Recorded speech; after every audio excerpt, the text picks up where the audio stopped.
Hey, welcome to my stream. It is high noon in Central Europe, and I am here as announced to do a 12-hour special stream with the Flying Scotsman CD Radar.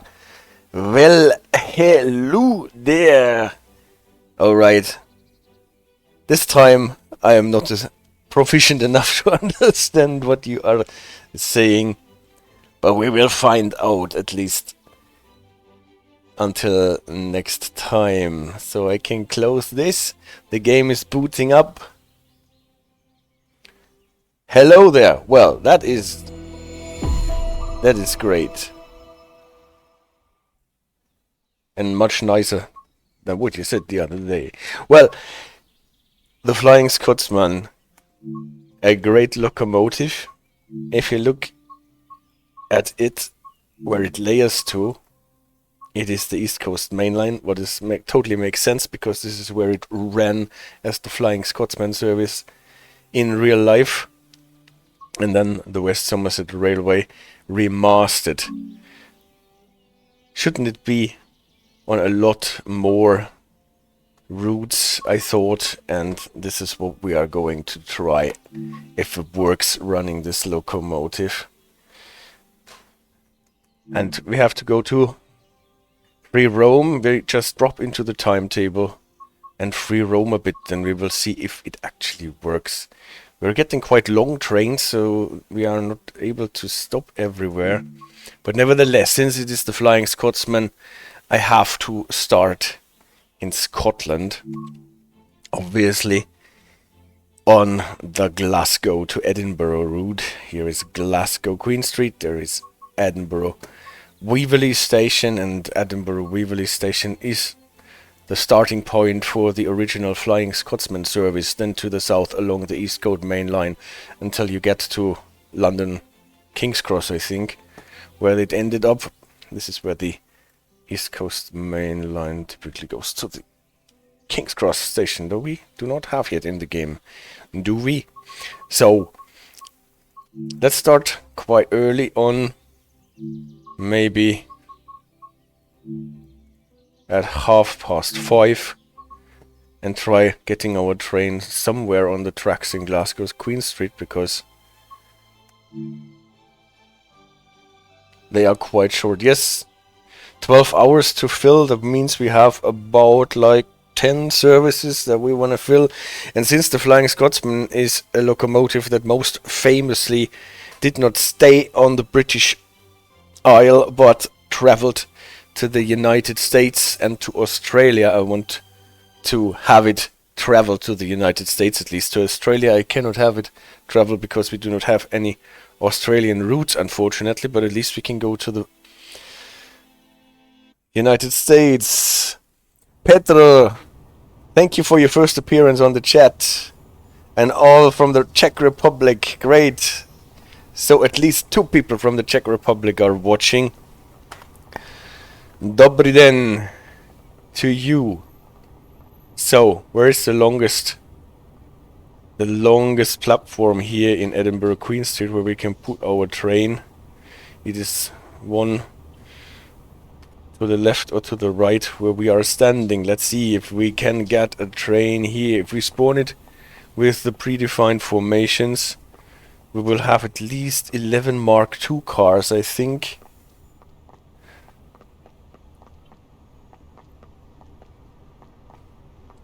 Alice, the year is not part of the first name. I'm quite sure.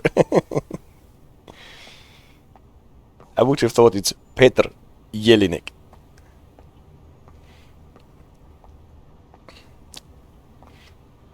It's not Dutch.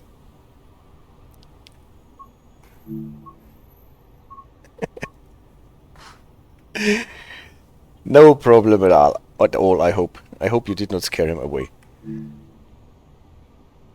You have this route on your wish list, the Edinburgh and Glasgow one. So, what we can choose here when spawning the Flying Scotsman are 5 thingies, either only the loco and the tender, obviously, that's 2 vehicles, and then with 9. Why is it with 9? It is 2 Mark A coaches 8 and 2. Why does it end up with 11 then? Interesting. And here it is with 12. Here it makes sense. Why do I end up with 11 vehicles if I put 8 coaches to my 2 vehicles of the locomotive? Hard to understand. It is loaded. We want to have some passengers. Let's try if we can get this train here somewhere into... Yeah, you see, it is actually much too long for the platform. How far beyond the signal do we have to go to get this train in here? Ah, no. We get it at least on this platform.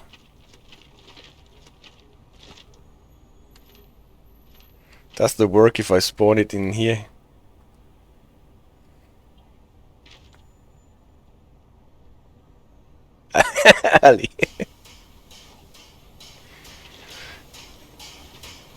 So, here it is. And you hear the dwarves hammering the anvils with their hammers. At least that's what it sounds like for me. Bam, bam, bam, bam, bam. If I understood correctly, if I got this correctly, then it's the compressor actually that provides the pressurized air for the air brakes that we have on this locomotive. So we have an interesting situation. There are rules for that we are actually starting our train with a locomotive standing beyond the starting signal. What we could do is to... Never tried if that works actually, to get rid of one of the cars here. Can I do that? Is there any way to uncouple? Well, maybe the first thing. I am in free roam, am I not? I spawned on foot. Yes. So that means there should be other tracks, right? I did not go into free roam completely. So I should have the timetable running around me. First of all, I want to showcase my... Why does it not open for me? I don't want to showcase this luggage car here with the guard compartment and the brake valve for the guard. You remember when we talked about station duty and train dispatch, we said that the guard has to go to a place where she or he is able to stop the train if necessary. It's the horse compartment. Yeah, that's a good idea. We actually have the horse compartment here, so those are some rings where you can tie the horses to. And the greatest thing about this locomotive is the fact that you have a back entrance. You can just go there and then you end up on the footplate. Isn't that great? So you can actually send Hank or whatever fireman you have back to the board restaurant and get you a cappuccino while you're driving without you having to stop. So a corridor tender. That is one of the coolest things that ever have been invented for running steam trains. At least in my opinion. From what I've seen, horses aren't very good at walking uphill. Well, like, it's for a horse, in my experience, always easier to walk uphill than walking downhill. Walking downhill is much more challenging for a horse than walking uphill, because of the risk of slipping and not being able to stop in time anymore. I spent more time in last week's with Tiger than with my wife. Great videos, Petra says. Thank you very much.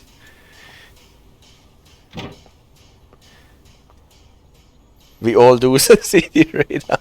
Perfect. But here in this situation where we cannot reach our locomotive in any different way, this corridor tender is just the thing that we need to get onto our foot plate. But what I was trying to... No, not open the window. I actually tried to get rid of the... This door does not open. Does this one open? No, I'm locked. I'm locked in this... inside the luggage car. Yep. That is proof.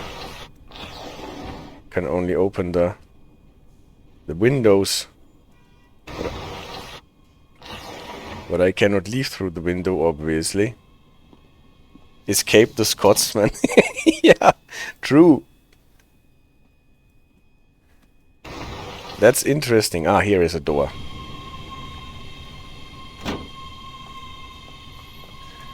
So this is the proof that there is actually something going on.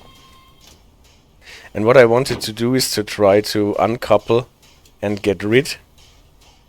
Here's the buckeye. If I... Oh, I'm still crouched. If I uncouple this... Can I uncouple that here?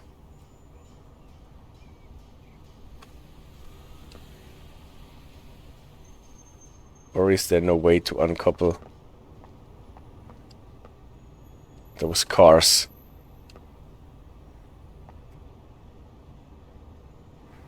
Maybe if I sit on the foot plate, maybe from the other side I will use it. I will try again with the... This door does not open. I will try again with the external camera, but for that I will have to sit in my driver's seat.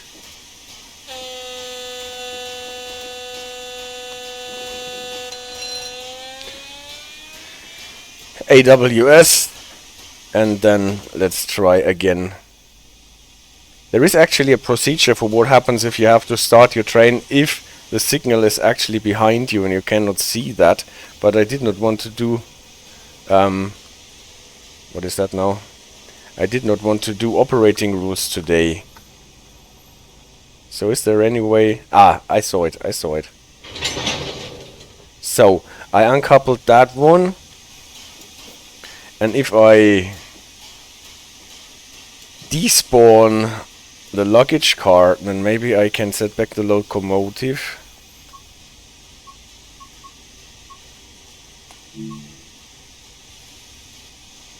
Yeah! It worked. Now I need to get back to my foot plate.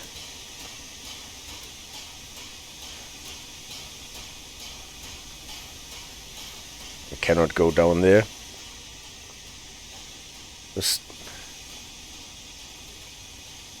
I cannot go down there because I'm still crouching. If you're crouching, you cannot fall off any platform.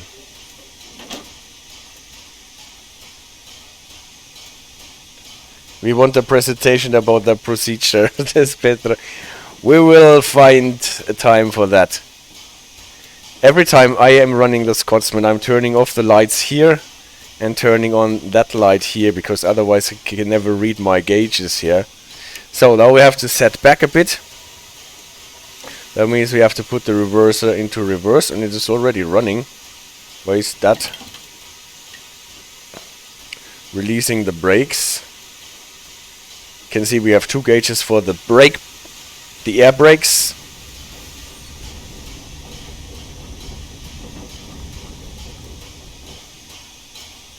So let's see that we do not crash into the cars.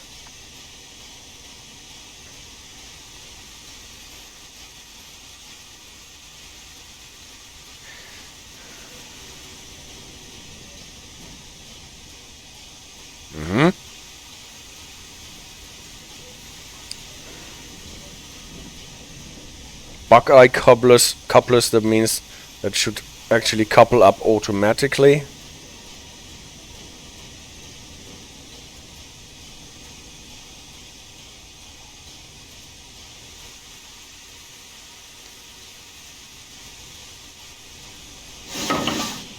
Bonks. Did we couple? It does not look like it.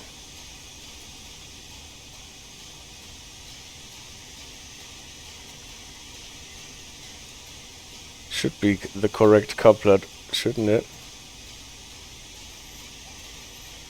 Coupler type bumpy. Ah, it was locked on the car. Why was it locked? We just uncoupled the other train. Now it's unlocked. And unlocked, we try again. We move it a bit to the front.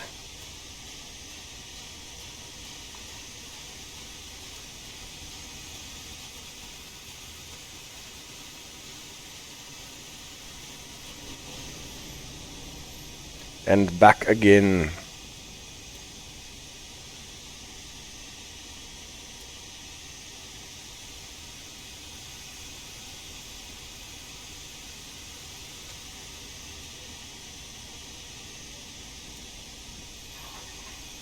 Now it coupled, didn't it? Loco brake to hold it, yeah. Now at least the brake pipe is connected. And we have a train without a luggage car, but that fits into our platform. Nice. Just like in Minecraft. What is just like in Minecraft, CD Radar? Despawning the luggage car. Close the door. If you crouch, you don't fall. Ah, I see. Interesting. The thing is, you always crouch because otherwise you do not fit through the tender corridor. All right. Now we can set our train for departure. 65 maybe. On the reverser forward, the local brake is holding us. We are released. We still have our cylinders here on the loco filled because of the loco brake, but the brake pipe is at almost 80. That means we have released. Main reservoir is full, so the dwarfs can stop hammering the anvil. We have enough air here. Important on this locomotive, always check that there is no vacuum created unless you are actually using vacuum brakes, otherwise this will stop you short. You cannot move the train. Ejectors are closed. The ejector isolation valve is fully open. I once thought if we close that, those ejectors won't work anymore, but this did not work as expected, but I'm not sure if that is what those things are supposed to do.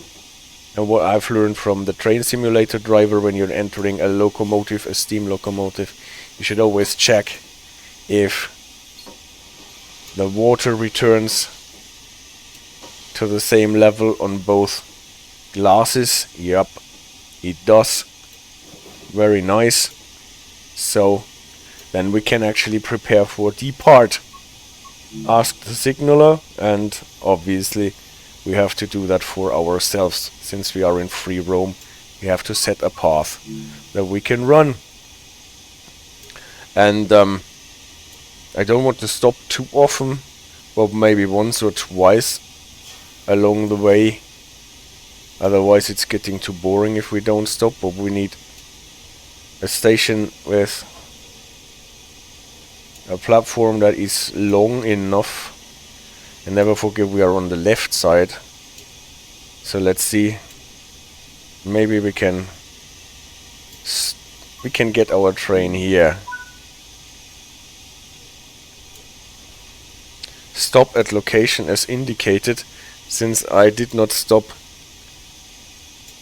where the thing is marked in blue, probably this is why we did not get an indication where we are supposed to stop. Alice says, does the driver in real life have to poke his head out of the cabin to drive this train, or are they expected to drive it in this tiny little window on the front? Well, as long as you can see everything that you want to see, you can look. You don't need to put your head out of the window, but if you don't see what you need to see, then you are required to put your head out of the window. Yeah. At least we don't have this thing is that on the other steam locomotives in the game prevent you from seeing anything when there is rain or snow, because there are no windscreen wipers. An interesting fact about this locomotive, there are so many interesting facts if you start reading about it. Yeah, head out of the window. That's what I want to do, and I want to run a bit with the external camera put here so that we see more of the landscape. And these locomotives, when they were built, they started out to be driven from the right side, actually. So the driver would be sitting on the right side, what is obviously a bit inconvenient if the signals are on the left side. But this was, if I understood this correctly, mainly because the firemen were typically right-handed, and it is easier to put the coal into the firebox if you are right-handed, if you're standing on the left side. It looks like Scotsmen move by pure magic. Scotsmen can do everything, and Scotswomen as well. They can move by magic. So let's move by magic and steam. We have set our route. The signaler is allowing us out, has set the signal to green. Maybe we want to open the doors a bit so that if there are any people to board the train, then they can do it, but they don't feel like it. Maybe nobody gave them any rail tour tickets, but we have some people in the train at least, so we're not running a ghost train like on some routes where there are no passenger services. It's sometimes necessary to run a ghost train because the route does not have the programming for passengers. Alright, then close the doors, slam door train without a central locking mechanism, so the guard has to make sure everything is closed. Then give me the signal that we can go, and then we can whistle our long whistle announcing that we are planning on leaving.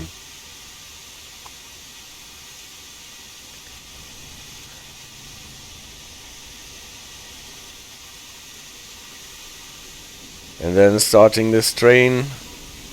I always like to do it a bit like this, open to 5%, then a short burst up to 20, back to 5 or something like this, until we got it running.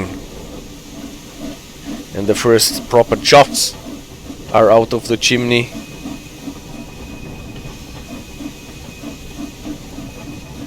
Then we can close the cogs.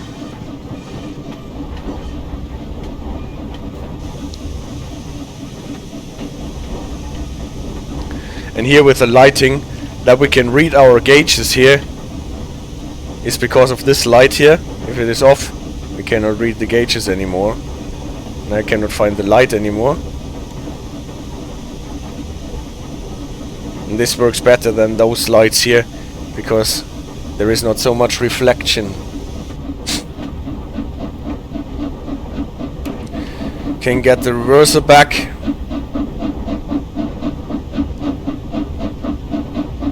Gradually open the regulator.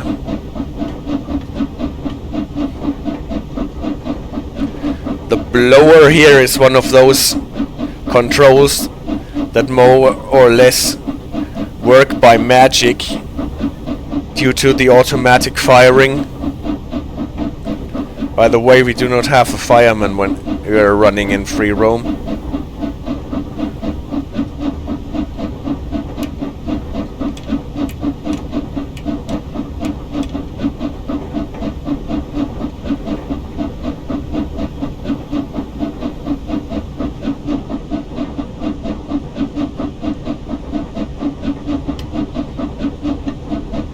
We are running quite steep uphill, so you can see this is why we're not really picking up some speed. Now we are out of the 20. To pick up some speed, we actually need a decent value on the reverser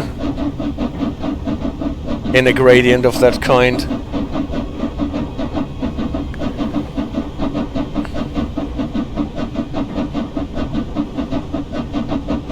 Everyone was already suffocated anyway. Why would you say that?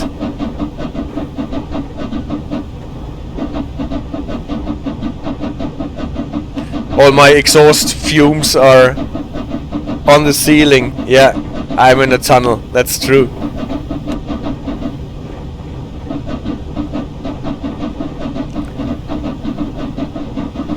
Obviously, there must be installations that pick up the smoke and steam from the top of the tunnel and get it out of the tunnel.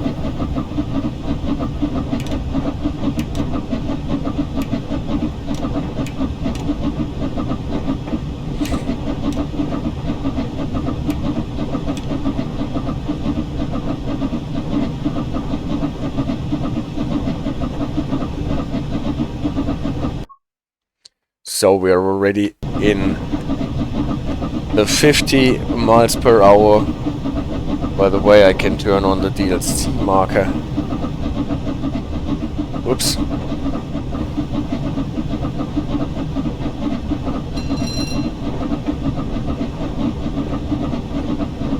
The bell for the AWS.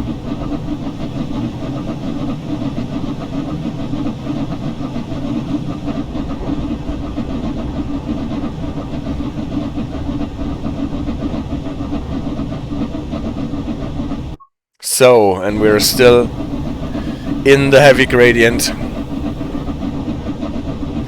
The controls here on the Scotsman are really nice. We have the steam chest pressure gauge here, so that you can see how much pressure you're actually getting on your cylinder piston heads.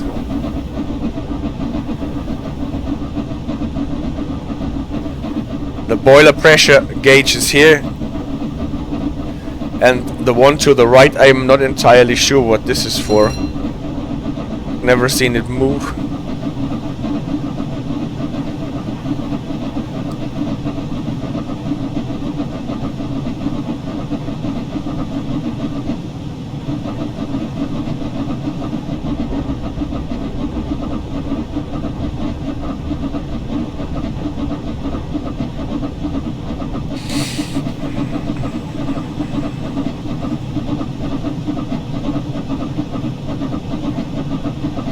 So, now that we're still not, we need really a lot of cutoff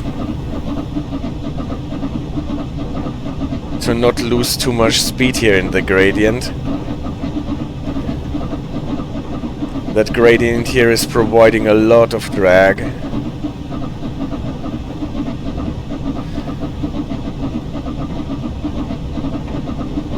And the heavier the gradient, the more cutoff you need to not lose speed.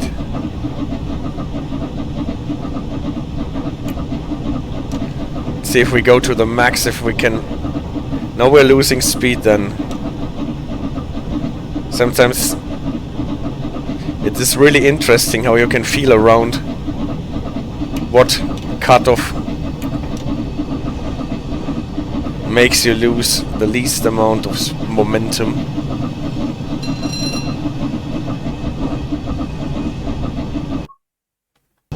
And now we are more or less at the point where we can start accelerating properly.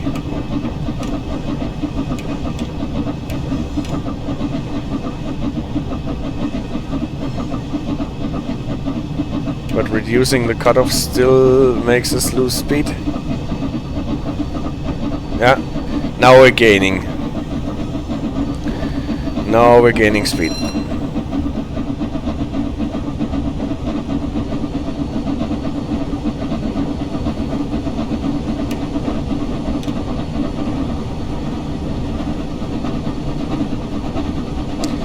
The frequency of the chuffing increases. That means we can lower the cutoff.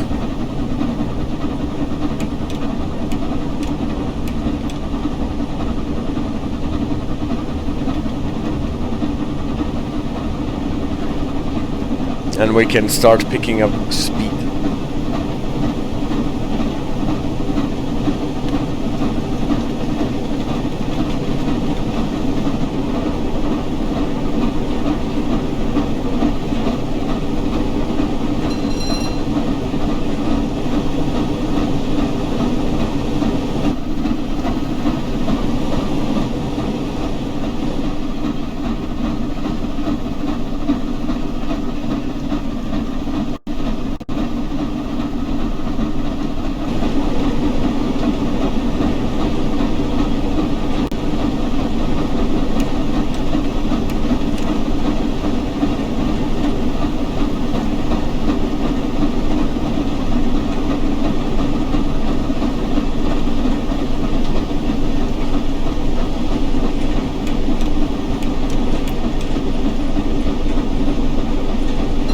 AJ redeemed the number 8 camera, and it was a great situation to redeem this. Thank you very much.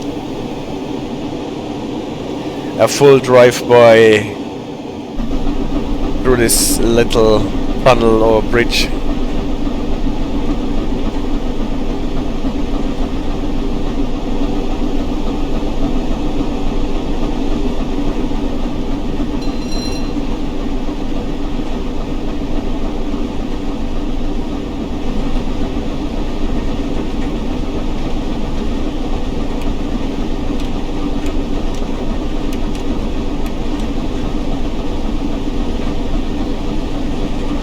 Woo! Yes. Maximum speed on this locomotive is 75 miles per hour.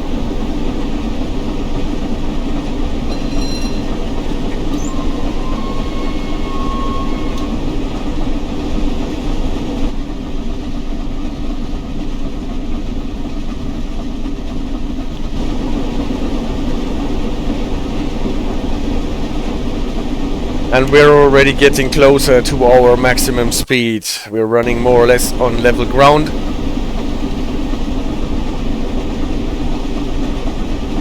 Sometimes it is necessary to get the reverser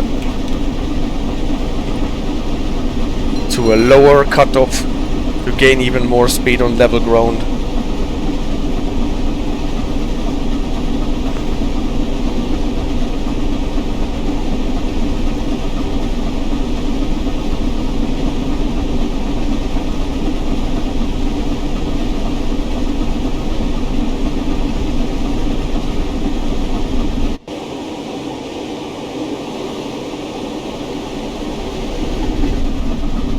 Did you ever notice that we are actually having 2 chimneys on this locomotive here?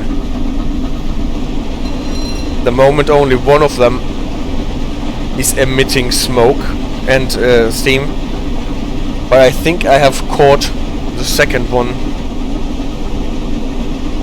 emitting steam as well sometime.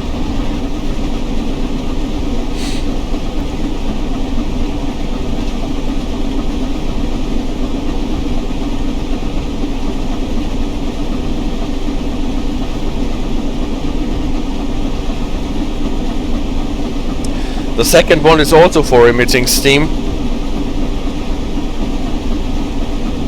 The fact that we have 2 chimneys on this locomotive is connected with the fact that the chimney that we have here is relatively short, so that the whole locomotive fits into the loading gauge and does not hit tunnel ceilings, bridges or the overhead catenary. And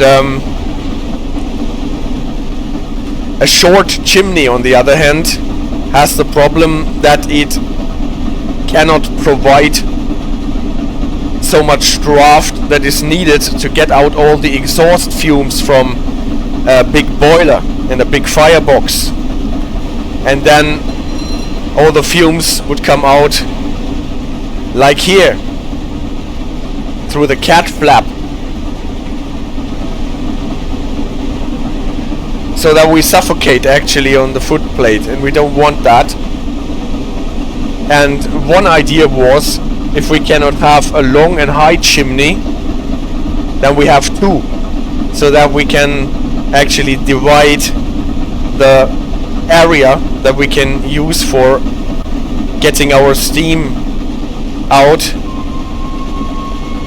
that we can increase the area, not by having a bigger and higher chimney, but 2 of them. That's connected with the way that those exhaust pipes, those burst pipes in the chimneys are actually built to provide as much draft as possible. So if I made this answer in a very easy fashion, it is to provide extra draft compared to one chimney.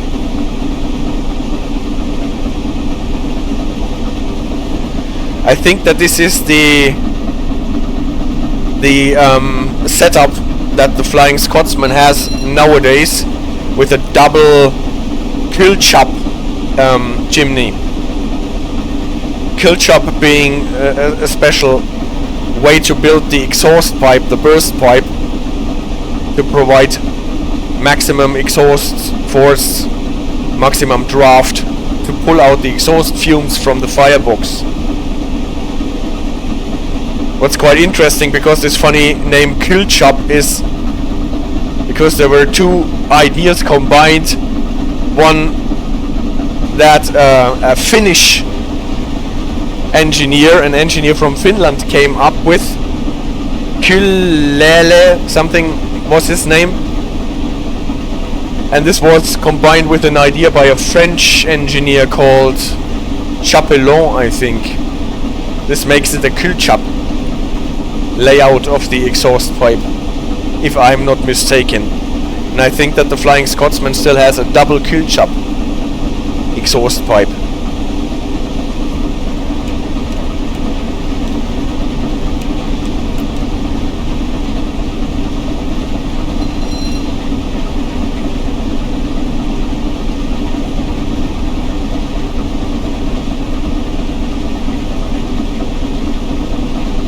Sounds like something out of an Asian horror movie, you say? A Kill chop exhaust pipe. Well, it is not a demon, it is some piece of technology. Now we actually need a bit more cutoff to still gain speed.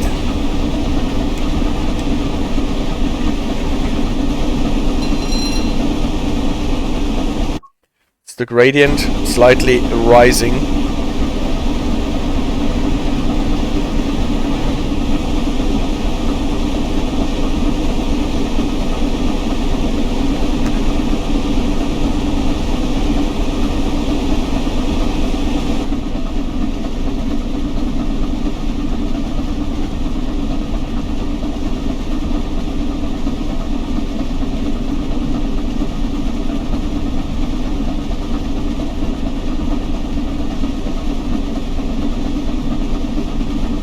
Super Paul 5000. Hi, in my opinion, railway lines without catenary are so much more beautiful, especially when driving with a steam loco. Yeah, I think you're right. We will get to lines without overhead catenary.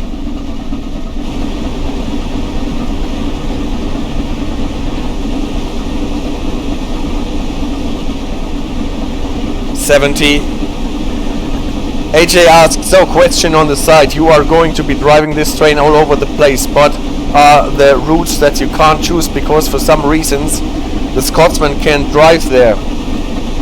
Well, obviously I cannot drive the Scotsman on a line that has a different gauge, be it the track gauge or the loading gauge. So I cannot drive the Scotsman up to Arosa because the track is too narrow. He does not fit there. And at the same time I cannot drive it on the Bakerloo line because the tunnels are not big enough and we are not getting our steam and smoke out of the tunnels.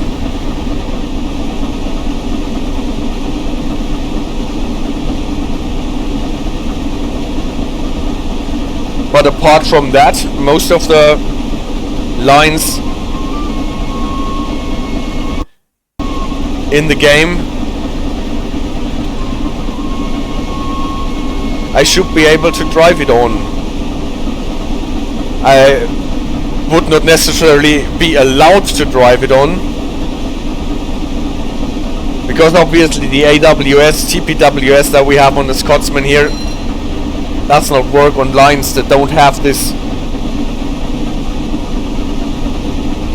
And lines that only use cab signaling, like Marseille-Avignon for the most part, will be different, or will be difficult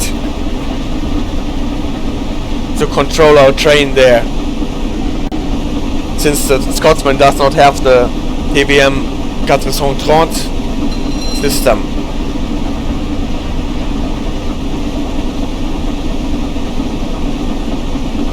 I'm not sure what the game is doing if you try to run a train in free roam on a track that does not really have wayside signaling but works with track variant control, like on Cane Creek, for example.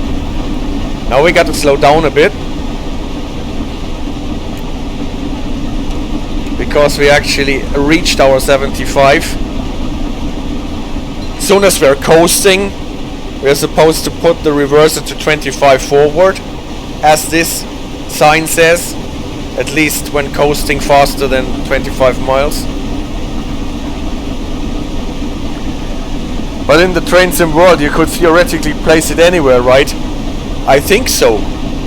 I have not tried it yet to place it anywhere, but we will try to place the Scotsman in a lot of different places in the game today, and we will see how it works. I have seen that sometimes you get weird derailments if you try to run the Scotsman on certain tracks. So this can totally happen here today. Especially if you're sending it over some switches that are maybe not actually tested for being used in the game. But this is the fun about free roam. So you have a plan for other routes? Yeah, some of them. I have prepared a presentation where we can look at where all the routes are that we have in the game, so that we can plan a proper route for our Scotsman. What I'm not planning to do is to run the East Coast Main Line, because this is where the official services run. Would make sense, because this is where the classic Flying Scotsman service train ran from Edinburgh Waverly to London King's Cross. But what might be a bit boring. So I definitely want to run it on the Northern Transpennine. I want to run it in some American routes. At least one from the Northeastern Corridor, so Boston, Providence. One of the inland mountainous routes, maybe the Horseshoe Curve or Sherman Hill. One West Coast route, at any rate, maybe the Peninsula Corridor. And then some in Europe.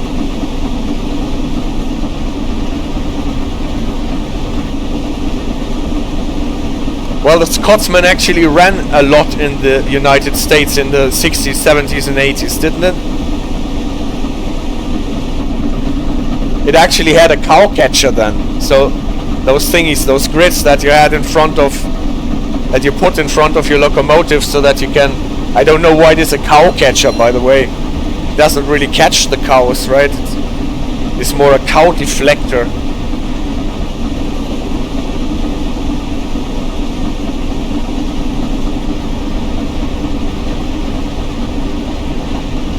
And then I want to take it to Europe, continental Europe. Rosig Nord at any rate. Some other routes in Germany. Maybe the Main-Spessarnbahn.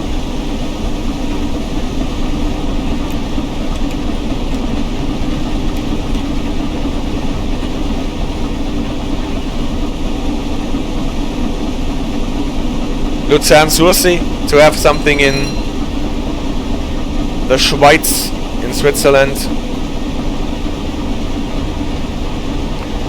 And then maybe on Vorarlberg. Petra says, how can you stay to talk so long, Tiger? Are you a professional speaker? No, well, at least not in my main capacity. Sometimes I actually do lectures, but typically not for 12 hours. And sometimes my job involves talking. But I have a lot of water, energy drinks and stuff to grease my throat.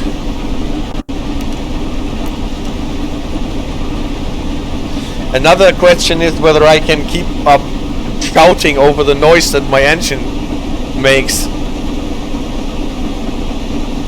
for 12 hours.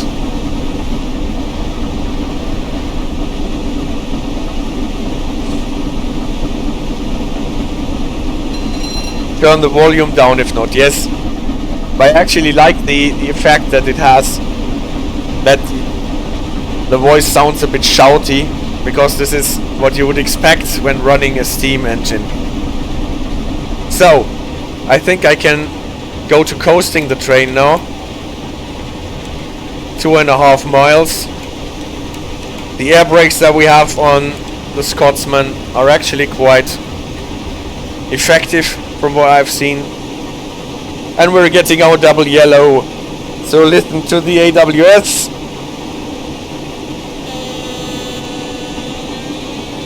And we can yank in the brakes a bit.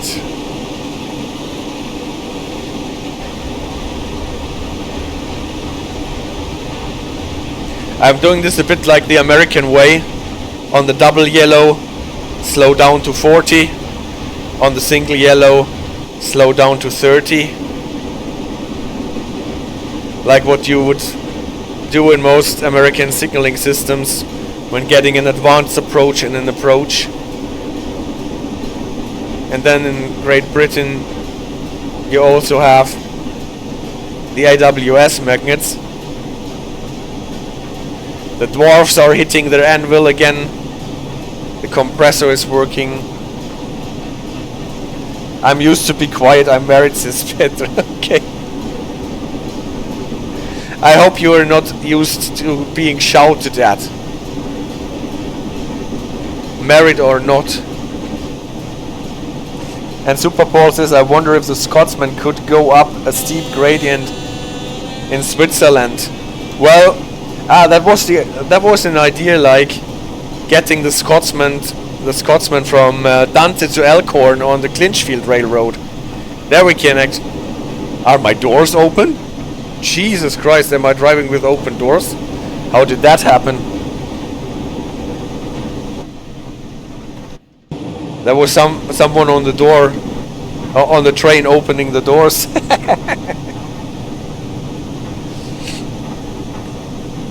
Well, this again is one great opportunity to repeat one of my favorite rules in the RSSB Driver's Handbook that says, if someone falls from the train, you have, as a guard, tell the driver. I hope nobody fell off the train here, otherwise the guard would have told us. So I think we're good. Let's conduct its job. Is to make sure the doors are closed. Well, I might have hit the Y button when I was doing something else. So probably my own problem. So where are we actually stopping now?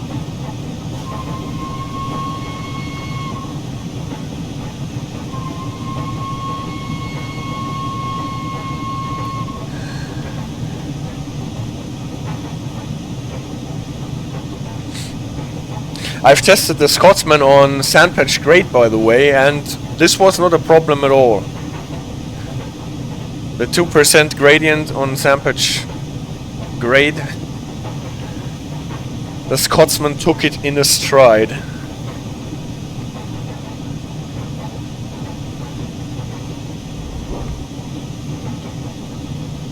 Now we're actually getting a bit slow.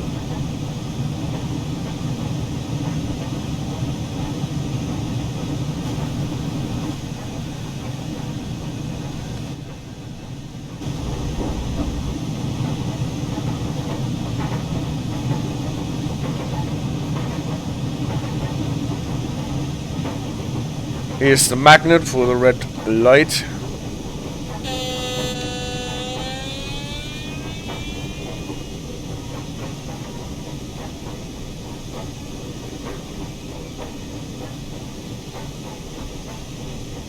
So where are we here? So that I can announce it.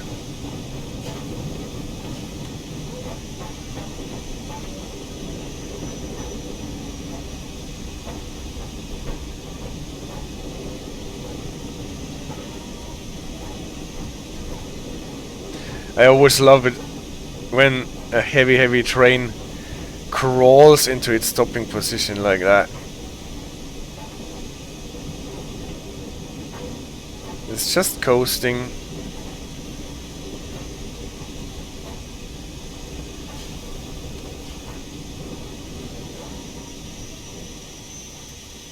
Maybe a bit short.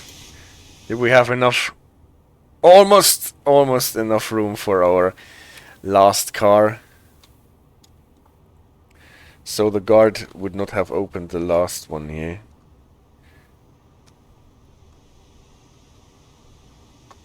Whoops. Coming that way. This is where the last car is. So please don't open this door here. Selective door operation on the Mark 2A cars. So people, where are we here? The route map has not yet... Is there not a sign telling us where we are?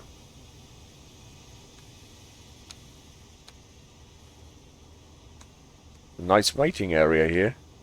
Even with an open door. Oh no, there is one of the bears that I have not collected. It's probably a collectible. So doesn't anyone know where we are here? Why do they not have signs? Ah, there is a sign. Falkirk High. Or if someone is fluent in Scottish Gaelic.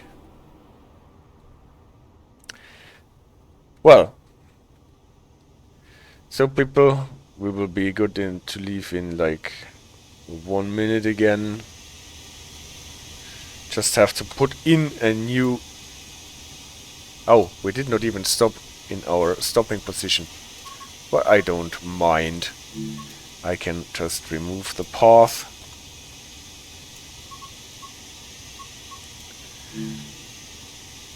And let's go on. Do we want to stop once more? No, we are actually through. We can go to Waverly in one go. Where do we want to stop? Outside here? Is that a good stop? No, we are coming on the left side. Maybe our train fits here. Then we can go on.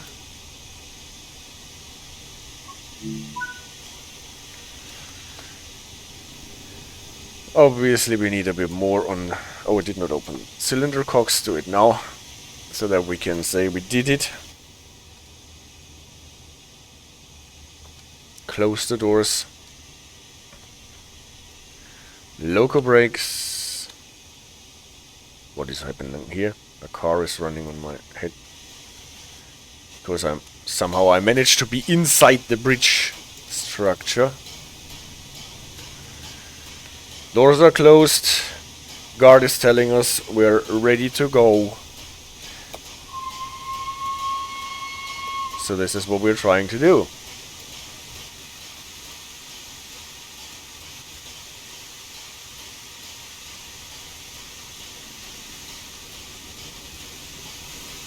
So not to get wheel slips. It's always nice to do opening the regulator in this.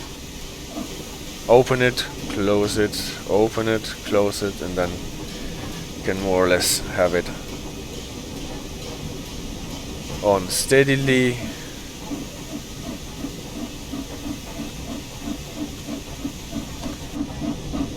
Close the cocks. Flying car, fly over, flying Scotsman. Yes, you're right, CD Radar. A flying car. I think when you set the path, you can set some extra stop in between after setting the last stop. Yeah, that is true. You can do this. But this blocks then the whole path for all the other trains as well. And I sometimes like getting yellows and the red for the stop.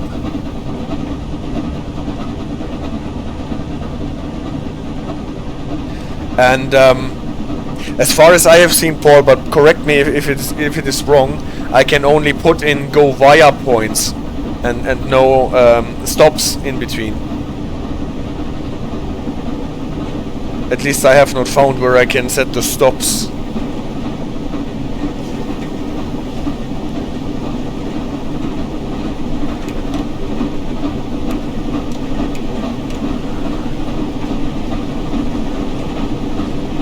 So if I was to try to do that, see, add go via point, remove train, or let it be.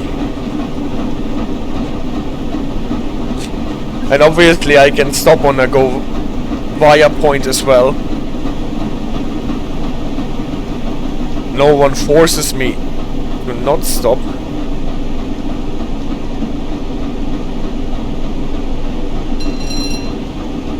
But since I want to have some conflicting movements, maybe some trains that I have to wait for, the only way to do this was to build my paths one by one. See, the reader says yes, only waypoints, and you don't see these stopping points, you can only see distance to final stop. Yeah, I see. Oh, yeah. One more reason to do it that way.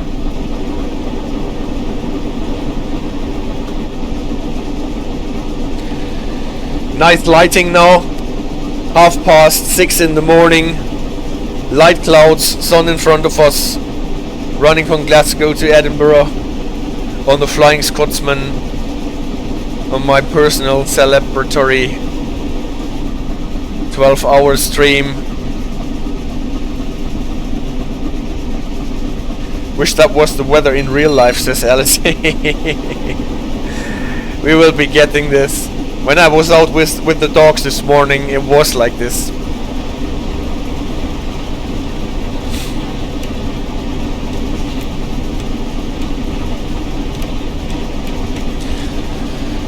Compared to the other locomotives, steam locomotives that we have in trains in world, the Scotsman wants a rather high number of cutoff when accelerating to the 70.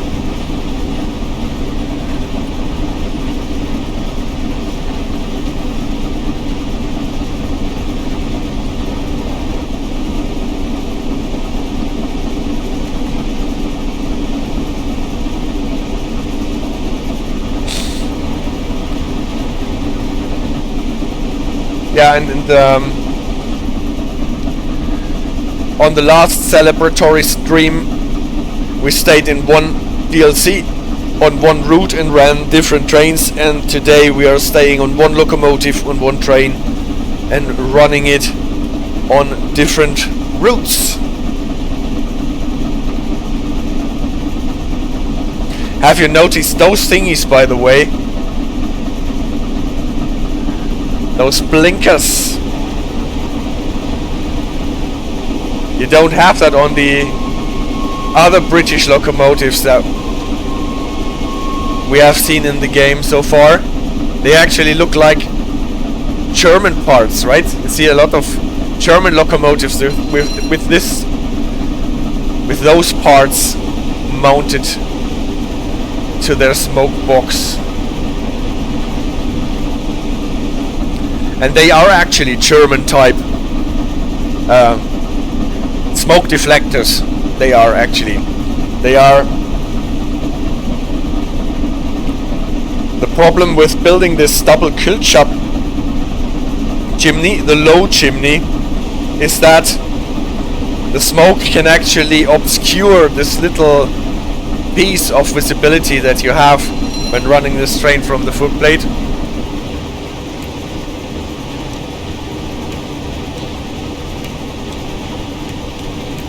And to prevent this from happening, those thingies are mounted to the side of the smoke box.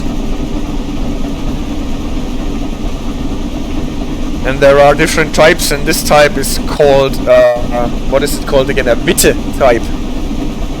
A German engineer called Witte invented those.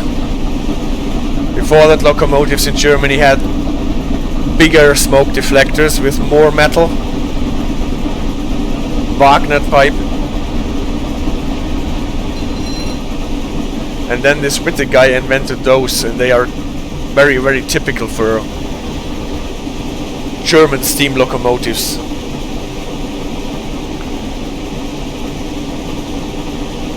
Of the first half of the 20th century.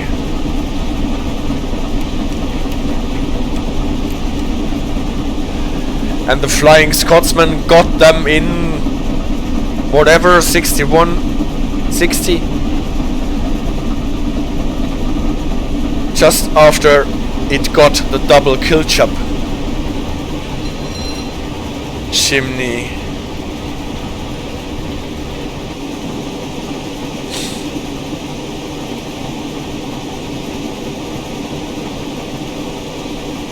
The thing with our ceiling speed of 75 is that we do not really have to pay attention to the speed limits on the track, because we are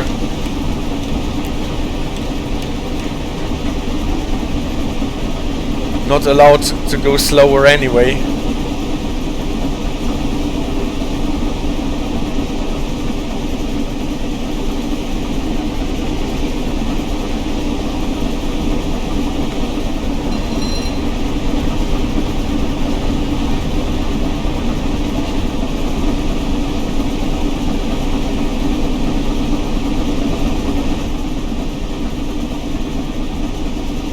That's not a bad view either.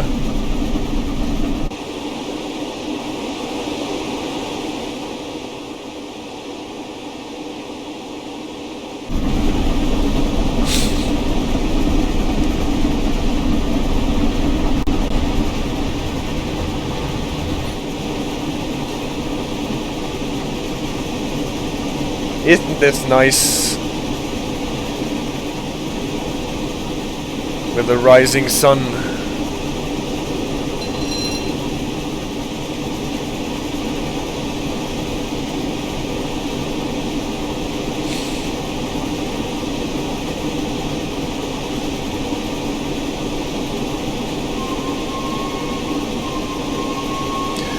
People, please step behind the yellow line.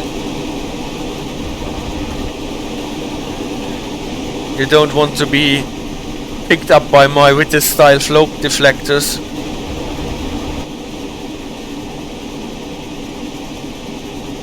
Safety valve is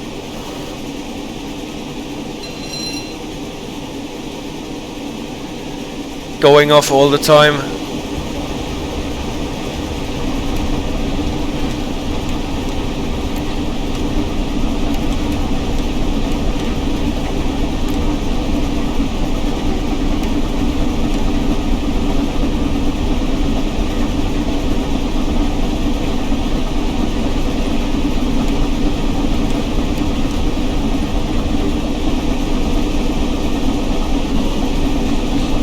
It's always sweet to find the proper combination of regulator setting and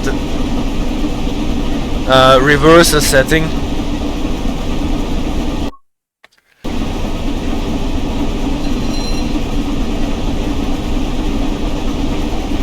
And the speed clock is so convenient.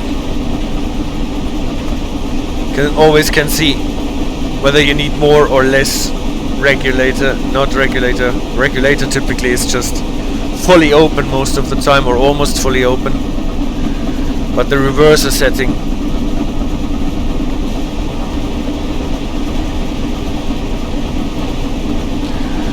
the more drag, typically when running uphill, you need more cutoff or a higher value on the cutoff on the reverser.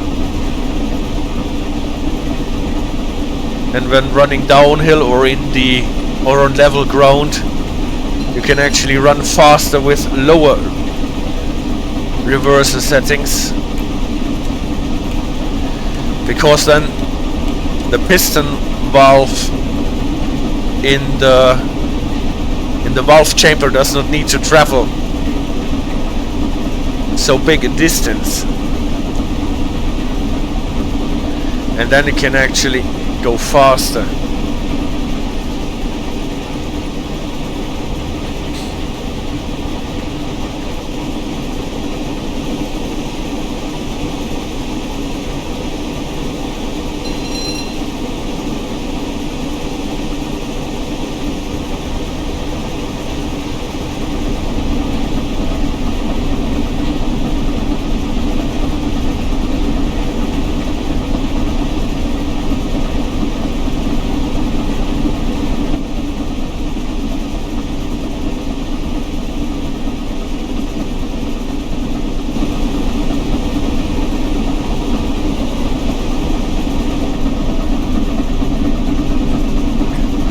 The layout of the locomotive is a 4-6-2 according to the white classification. 4 little wheels at the front, 6 big driving wheels, and 2 little wheels underneath the footplate. What is called a Pacific layout, or with the double chimney and the big superheater, as we have it here, also called sometimes a Super Pacific.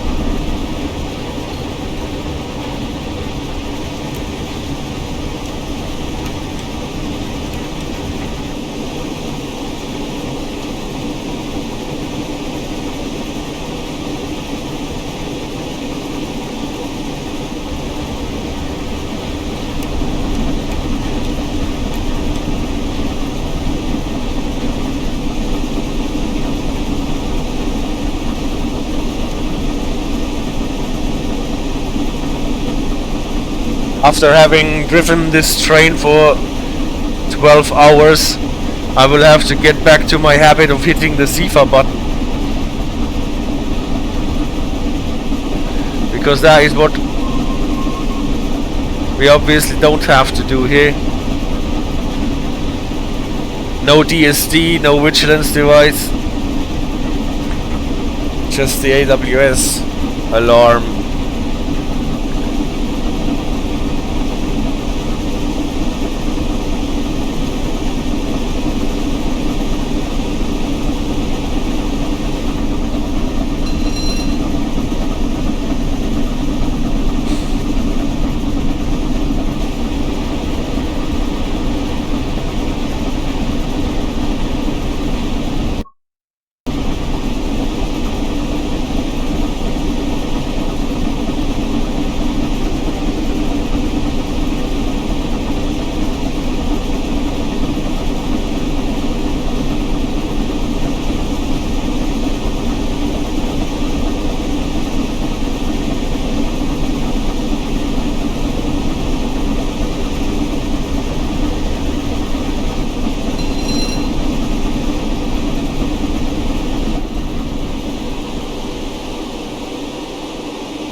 So almost the speed restriction that we have to adhere to.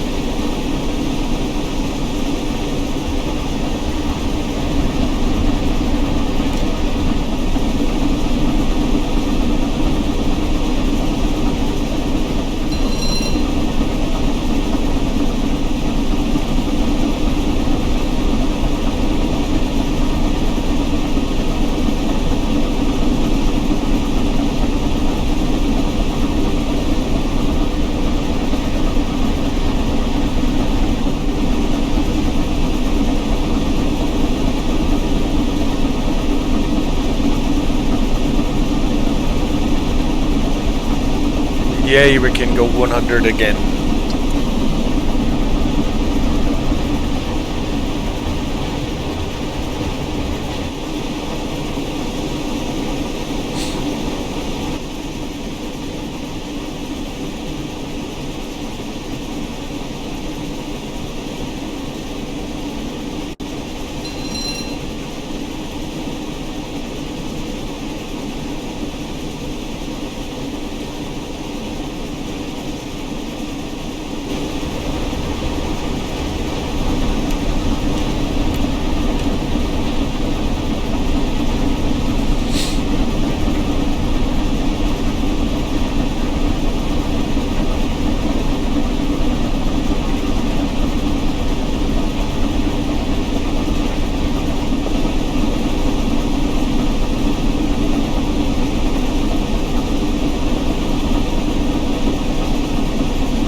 Fun fact about this kill chap exhaust pipe, by the way, is that it was used in 3 countries, more or less. In France, the Great Britain, and the Czech Republic.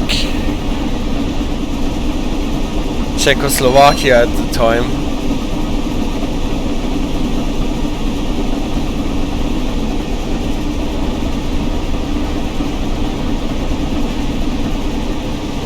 In other countries they used a different setup for that.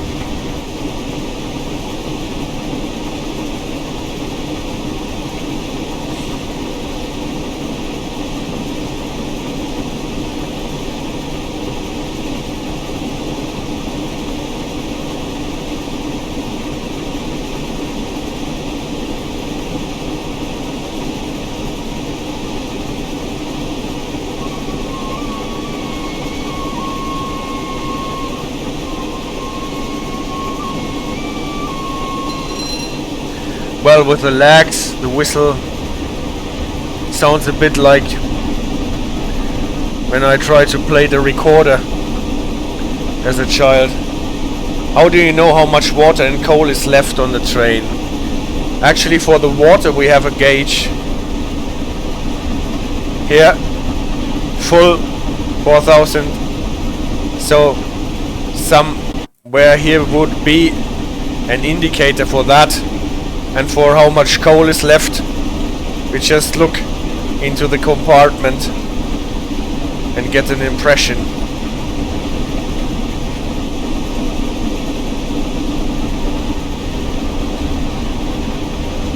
So coal is there enough, and the water thingy, there should be enough. I don't actually know if we have to pull something here to see where it is at the moment.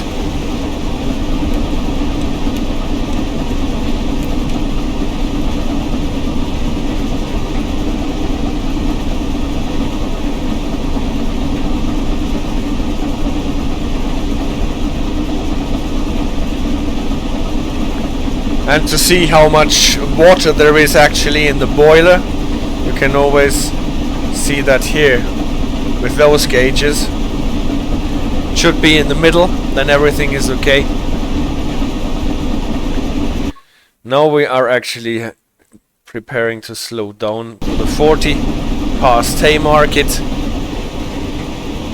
So I will just go to coasting.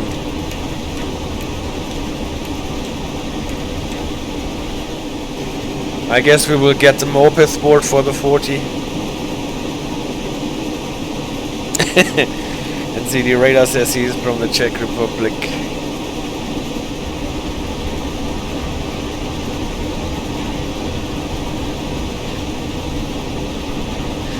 Is the coal consumption simulated? So will the coal get less in the tender?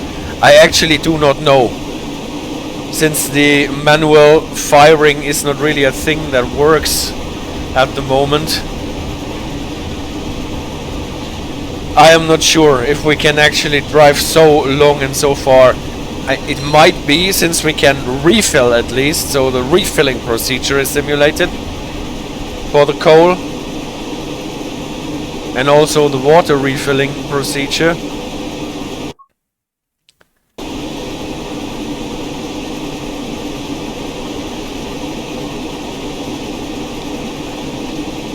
But I guess we really have to drive a lot until we make a dent in what we have in our tender here.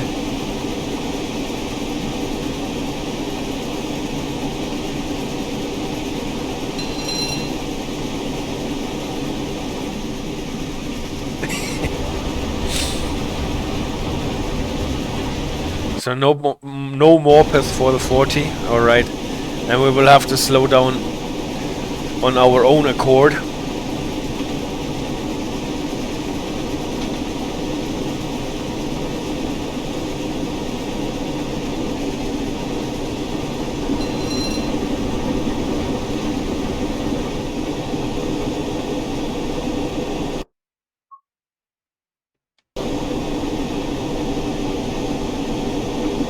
Going on track 3, alright.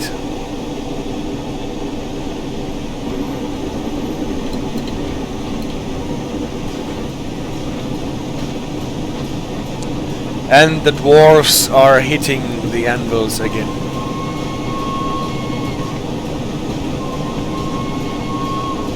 Is that yellow for us? Here was the 40 board. As soon as we are passing the Haymarket platform, we have to be to 40. And then at the end of the tunnel, I think it drops to 20 or something. No, the yellow is not for us. The green one is for us. Where does it drop to? It looks like 20, yeah. So just let your train coast. Kidding, of course, this Alice.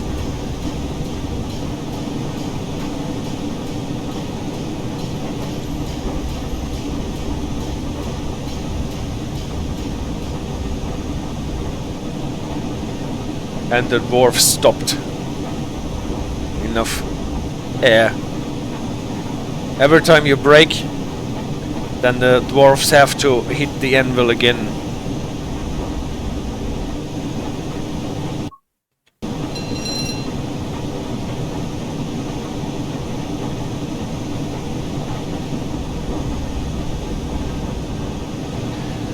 Signal is a marker for slowing down.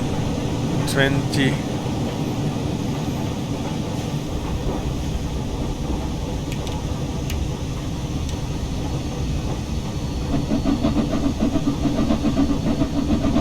Is there another drop? No, 20 is enough.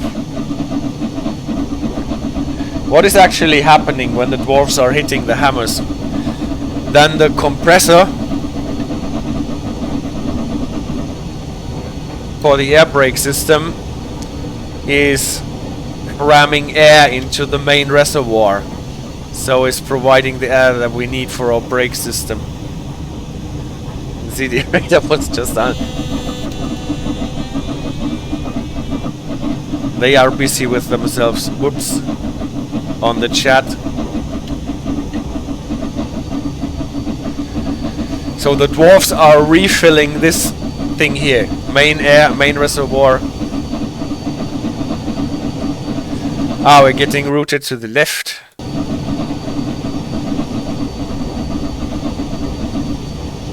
Gotta get our speed in control because we are...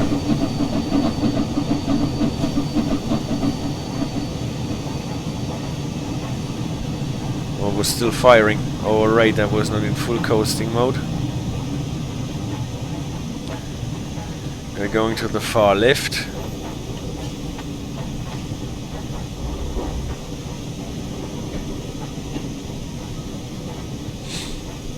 So careful here, because with those paths that we can choose in free roam, they might not all be tested, and sometimes this can cause derailments.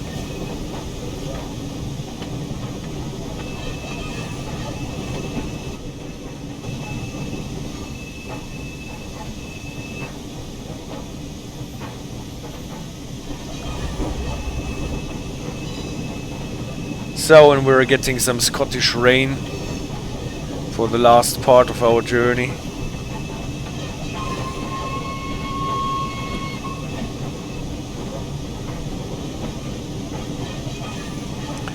And entering Edinburgh Waverly.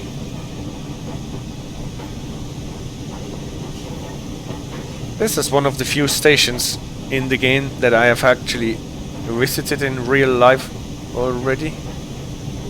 And it is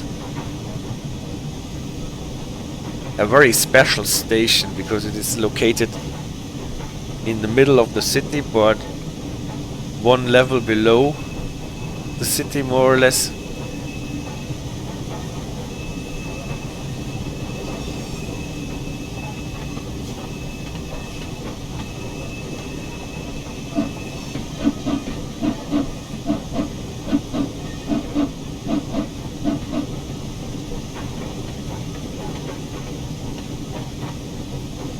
It looks just great what you can see from Edinburgh here with the lighting.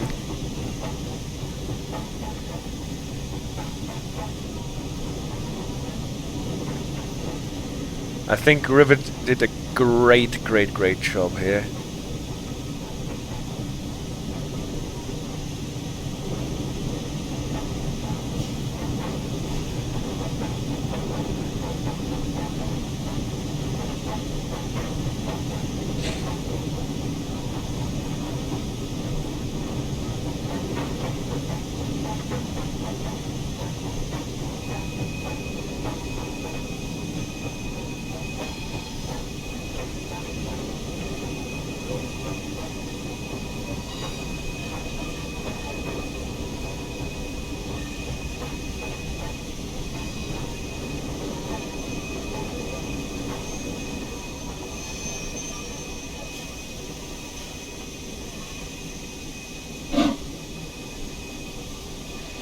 So, when stopping, always take into account that your boiler might be longer. So, opening the cylinder cocks. Guard can check if everything is okay. Yeah, last car is at the station and people can get out. So this was the first part of our route of the Flying Scotsman from Glasgow to Edinburgh. And we can have a little look at Edinburgh as created by Rivet. And this is really nice. What was that over there? The Hotel Bristol or something like this? I think it's some fancy hotel at any rate. This is the Scots Memorial, if I'm not mistaken. Can actually climb onto this. I think I climbed on this thing when I was in Edinburgh. This is the castle that dominates the whole city.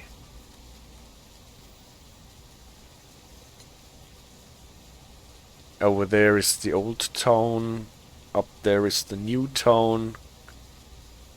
There is the way where you get to the King's Palace. And, well, now I'm caught in the station area. And to the mound, the famous mound. We go over there, I think. If I remember all this correctly from having been to Edinburgh a couple of years ago, it already is. So, this is really great scenery design here on Rivet's part. Gorgeous! And great, here we can run our Scotsman without derailing.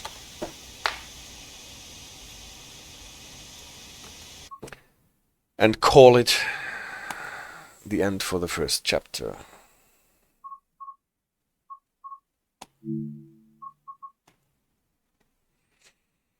So,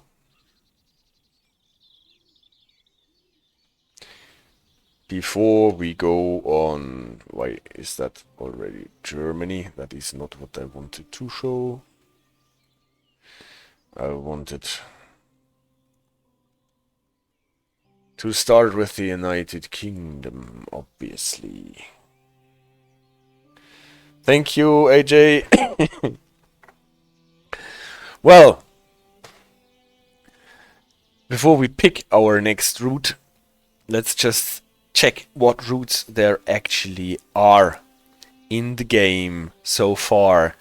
This is obviously the best part of the British Isles, England, Wales, southern part of Scotland, tiny bit of Northern Ireland, Isle of Man, Jersey and Guernsey. They are not on the map because there is no railway.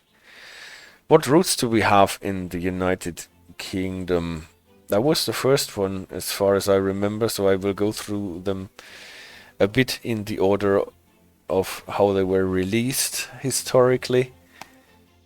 But since I do not remember this completely, it might be a bit confused. So that was the Great Western Express from London, Paddington, I think, to Bristol. Not really up to Bristol, but this direction. And we have the East Coast Way down there with the split direction from Brighton, Tees Valley in northern Yorkshire. That would be here. historic route, what is very beautiful. The Northern Transpennine between Leeds and Manchester is here. And obviously the West Somerset Railway in West Somerset.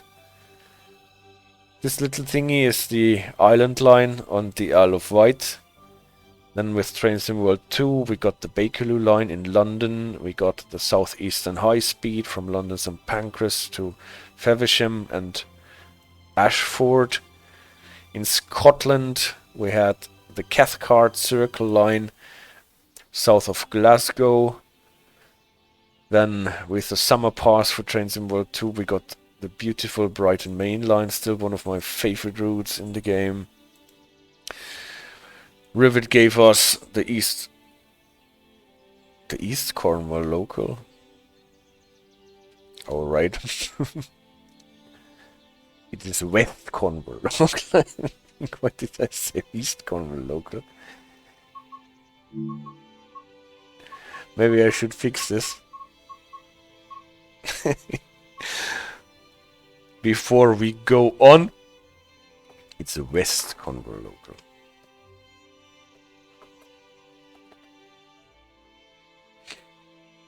Nice rail tour for that as well. Then obviously Liverpool to Crewe, the Spirit of Steam route. Then we got Birmingham Cross City in Birmingham, the Peak Forest route. Then here the little Glossop line also starting in Manchester. Then what we just saw on the stream, Edinburgh to Glasgow, from Edinburgh to Glasgow. Then what I just recently bought but have not played yet is the Midland Main Line here. Trains in World 4 gave us then the East Coast Main Line, what would be the abode of the Flying Scotsman train service coming from Edinburgh here, going down the East Coast Main Line until we get to London, King's Cross. This little thingy here are the Blackpool branches that I do not own yet, this DLC. Then just recently Suffragette line for the London Overground, and then the Fife Circle line also in Scotland, going from Edinburgh to the north across the bridge over the Firth of Forth into Fife. What is this area over there? Dunfermline. And that is what we have so far in the game, or what has been released. I do not own the Blackpool branches yet. I do not own the Fife Circle line and the Suffragette. The rest of it I actually should have. So what I want to do is to do the Northern Transpennine maybe. And maybe also Crewe to Liverpool.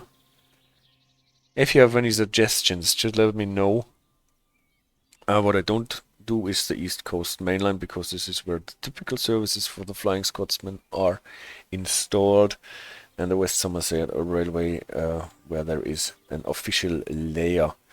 Or the rest we can actually do. Bakerloo line, we have said we cannot do this. The Island line probably not either. The loading gauge would be okay there, I guess, because there are no tunnels, but still there is this tunnel between the pier and the rest of the line. Probably we won't fit through that tunnel, so those two things we cannot do. The rest is possible, I guess. All right. So first thing that we did after that, we're going down more or less this part of the East Coast Main Line, and then from Leeds to Manchester.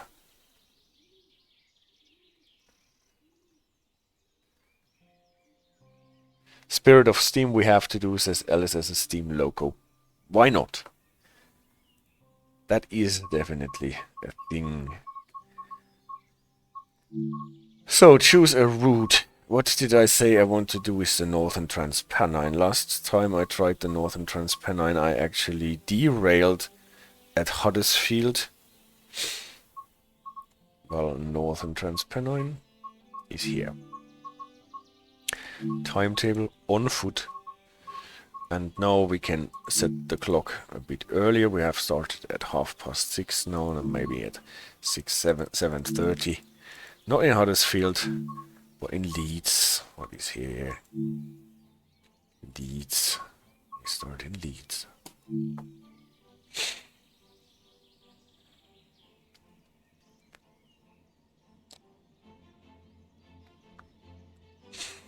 A bit of Tees Valley I would like to drive as well. Maybe not the whole route.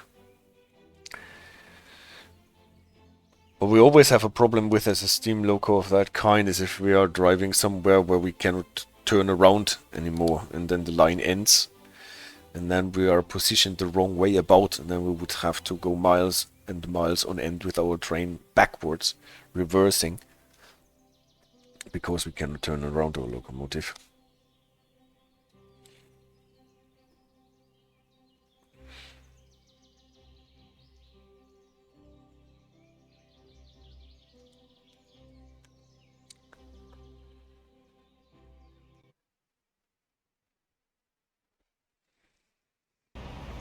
So, welcome to Leeds.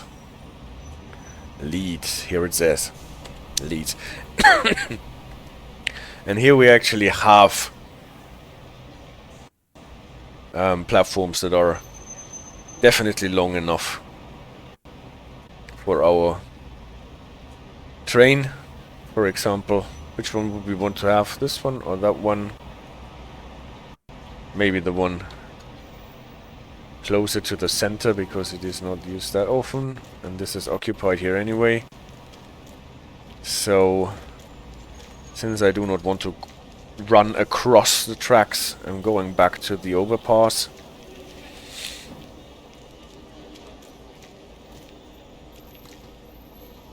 Just make sure that I'm going to the correct direction. I want to go over there, yeah.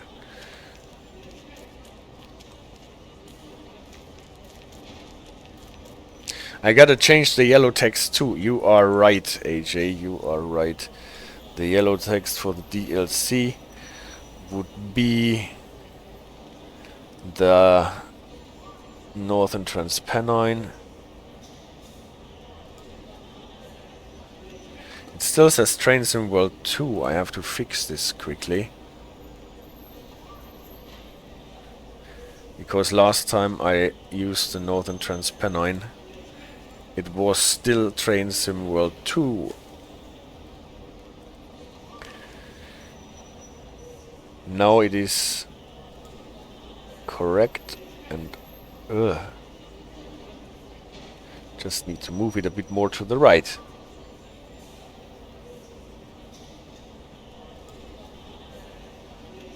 And back to the game.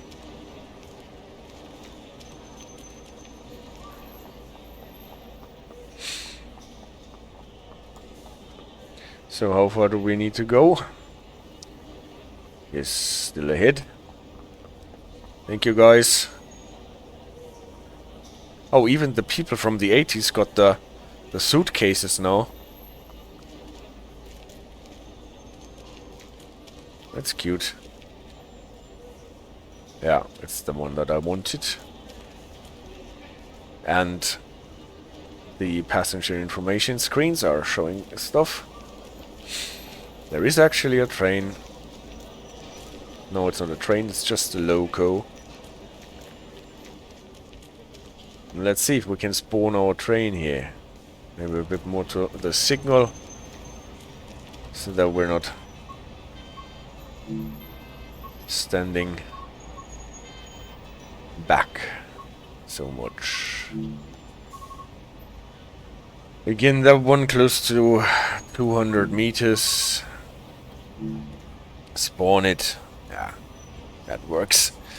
This time we can even bring our luggage car.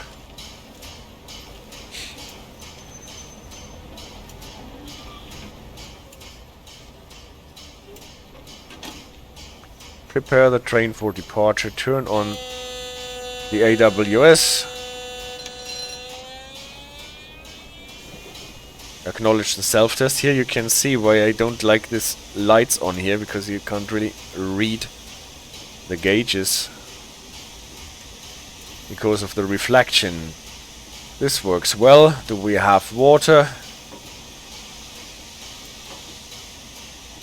It's actually quite high, the water here.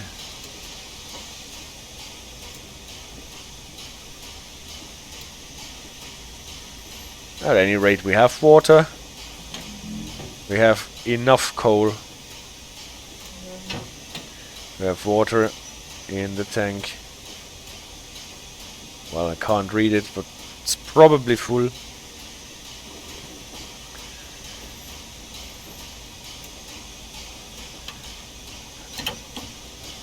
We made our life easy.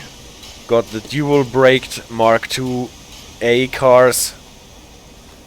You always see if you're not sure what brakes your cars are using. Dual brake here, so vacuum and air. Well, it's a bit tricky because if you happen to create a vacuum by opening, as you are used to on a steam engine, creating a vacuum, you can see it here in the reservoir as well as in the train pipe. Even though your trains are actually air braked cars, because you have dual braked cars, those cars will have a vacuum brake cylinder and you won't be able to move your train anymore. Here we are. Unfortunately, it is a bit dark, but there is a release thingy for the brakes on the cars. So, where are we?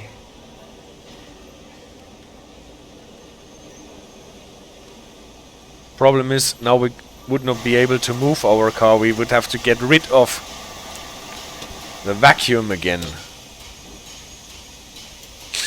And the vacuum does not go out of it again, so we have those vacuum chamber release switch that drains the vacuum chamber here to the right, and we have a similar thing here for the train line.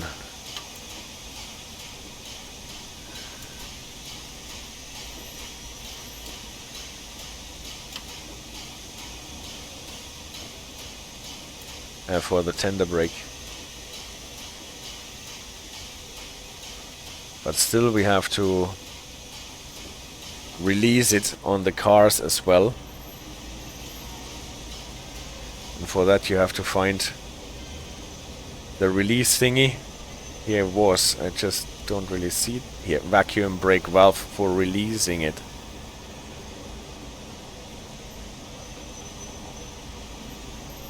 Here you can release the vacuum that is in the car still, and then if you play around with those vacuum chamber release thingies, you will eventually be able to get it empty. Or, well, not empty, because the problem with the vacuum is that it is empty.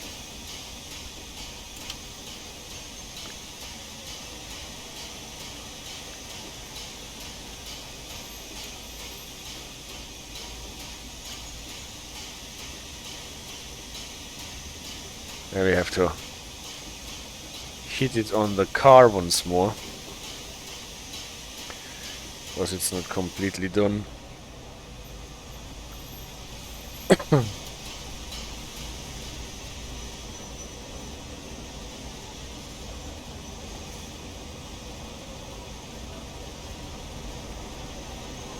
Der Lösezug.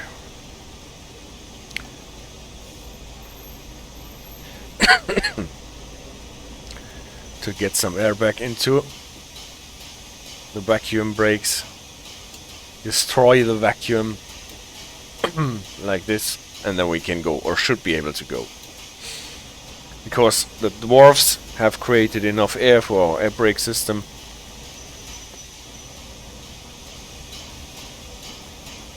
Open the doors a bit.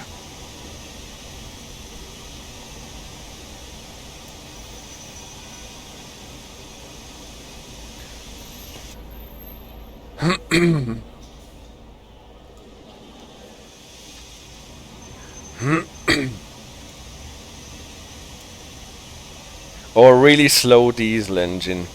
Yeah. With the vacuum brakes on, this slows down even the most powerful diesel engine. Well, we will have to set the path, I am afraid, otherwise we cannot do anything.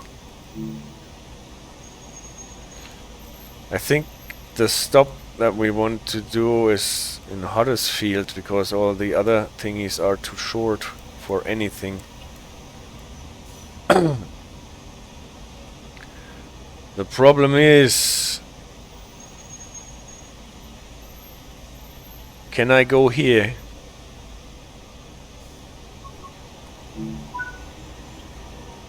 Huddersfield platform 4B.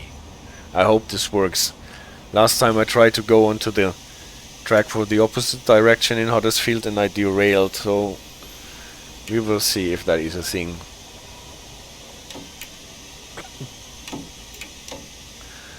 Okay, guard, please have the doors closed. Train ready for departure.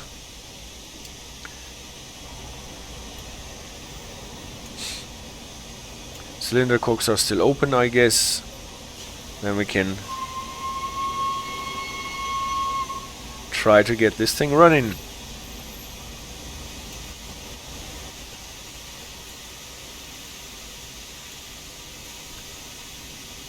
We're limited to 10 miles until we are out of the station area.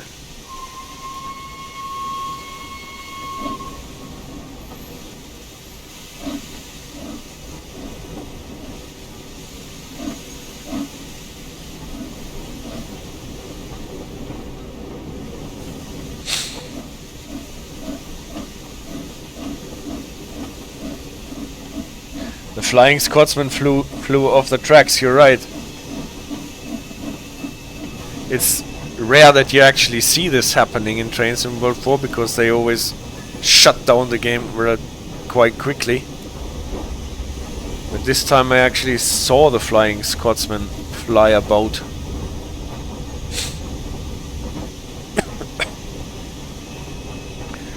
Cogs closed.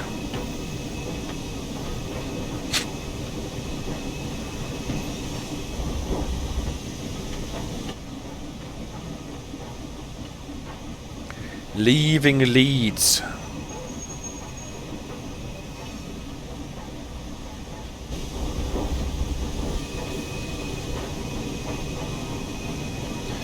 So from what you can read, the Scotsman got the air brakes actually because it was used in the United States. And then it kept it even after it returned.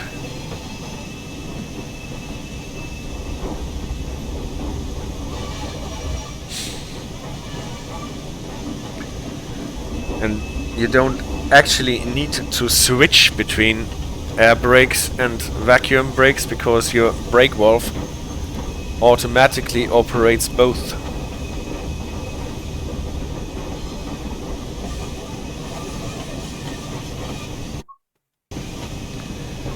So if I'm not mistaken, then we can go 20 as soon as the train has cleared this signal bridge here.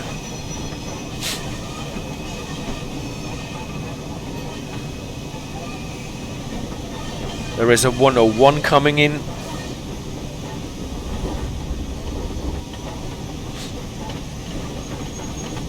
Why does it look so wobbly? That is a good question. Whether this is a thing of the simulation, whether the brakes on the cars have not fully released yet, then it sometimes looks a bit wobbly. Or whether there are edges in the track design that can sometimes make it wobbly. The 101 is allowed in as well. So clear it, and we are at 20, no? Not yet.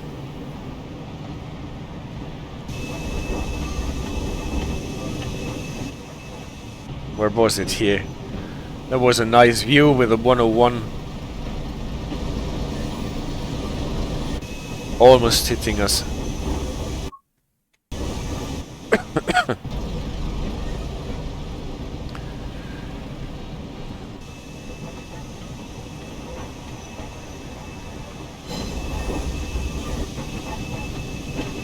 So now we should be able to accelerate to the 20 years.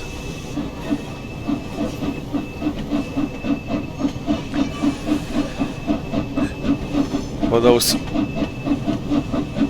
for whatever reason it turned on the subsidiary signal, I'm not sure.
Signal allows us to go on our track towards Huddersfield, and I think as soon as we are through the junction we can accelerate to 25.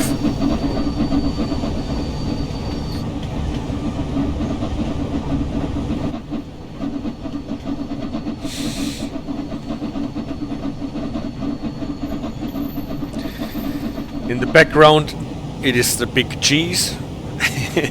No, it's not the big G's, but the closest to the big G's that you can get here on this route.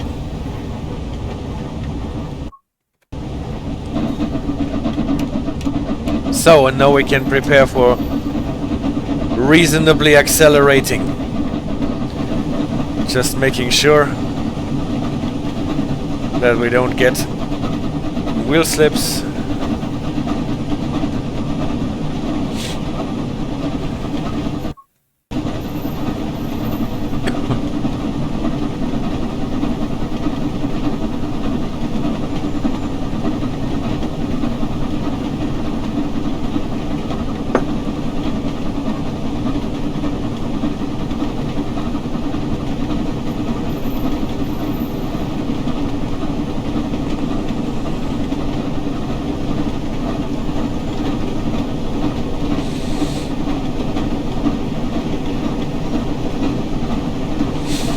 Or is it 60?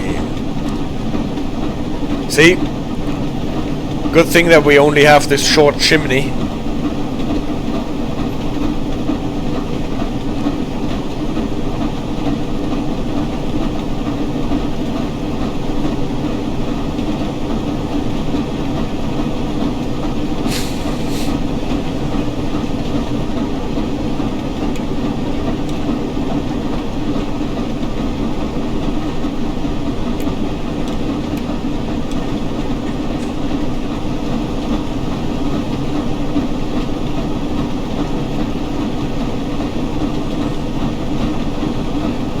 First part will be uphill until we get to Morley. Yes, it's the name. Then through the tunnel, downhill.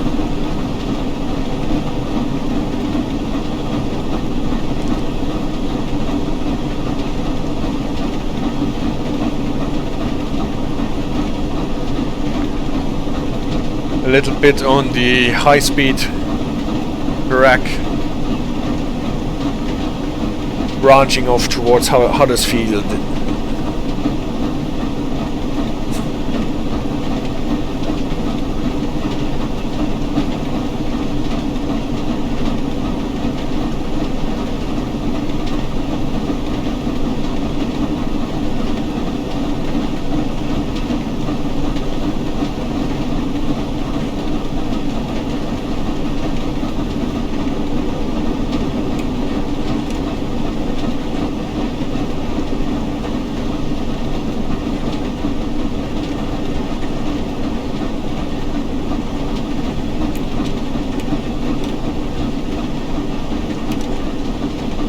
running uphill really requires huge amounts of cutoff. You can see that the boiler pressure is actually going down significantly if we do that here.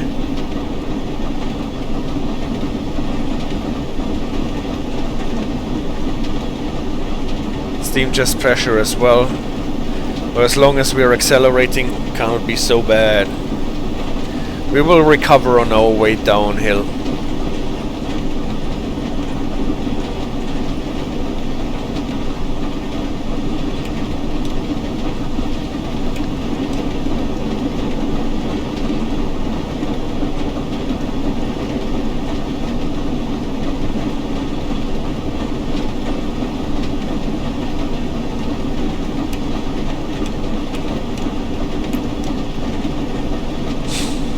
Do we have enough steam, or do we just have to accept that we cannot go faster?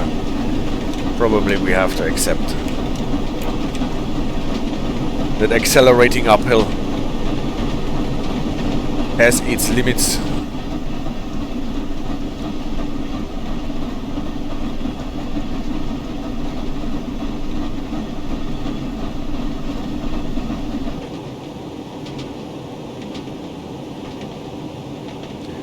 And we have to slow down to 40-ish anyway at Morley before we go into the tunnel.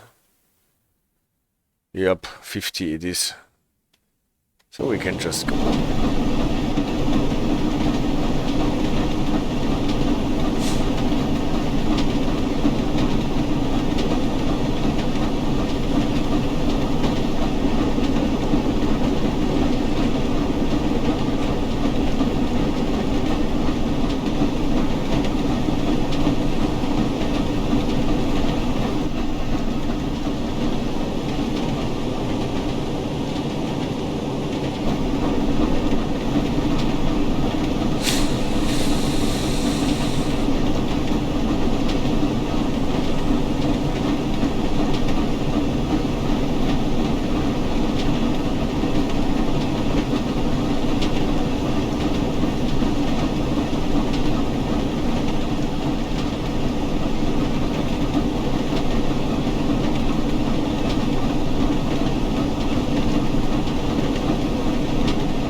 Freight train from the opposite direction.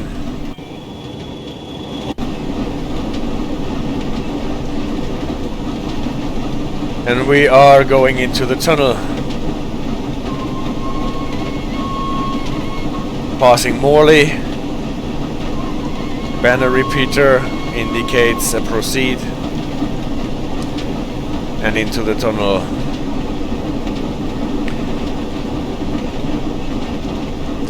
We can go on accelerating to the 50, but then we have to make sure that we keep our speed under control.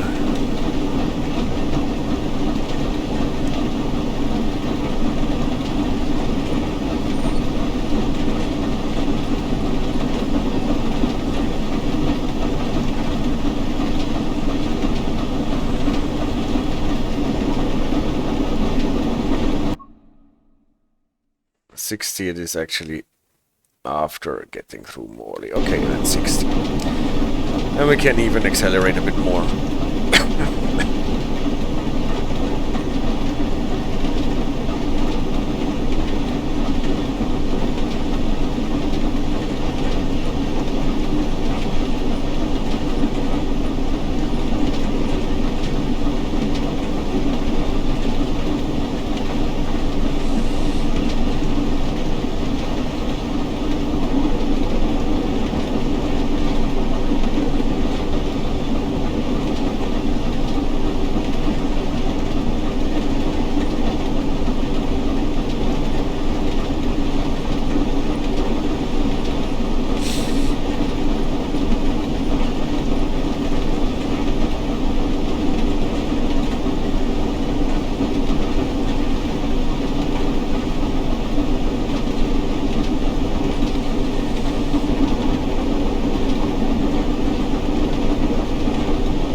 So now we are definitely in the downhill part.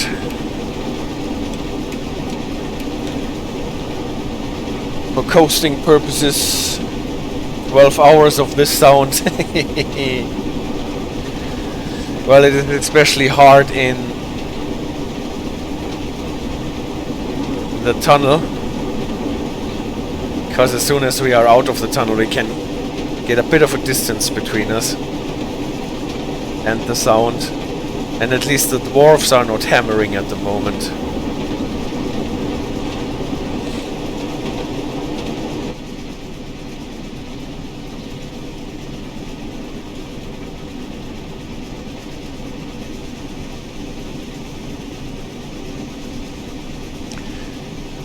And you used one of the tiger emojis. And AJ says the sound is relaxing, I might fall asleep. Well.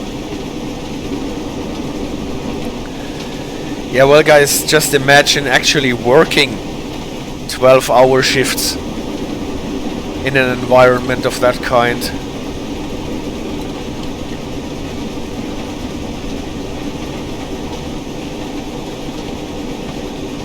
In the rain, in the cold, in the snow.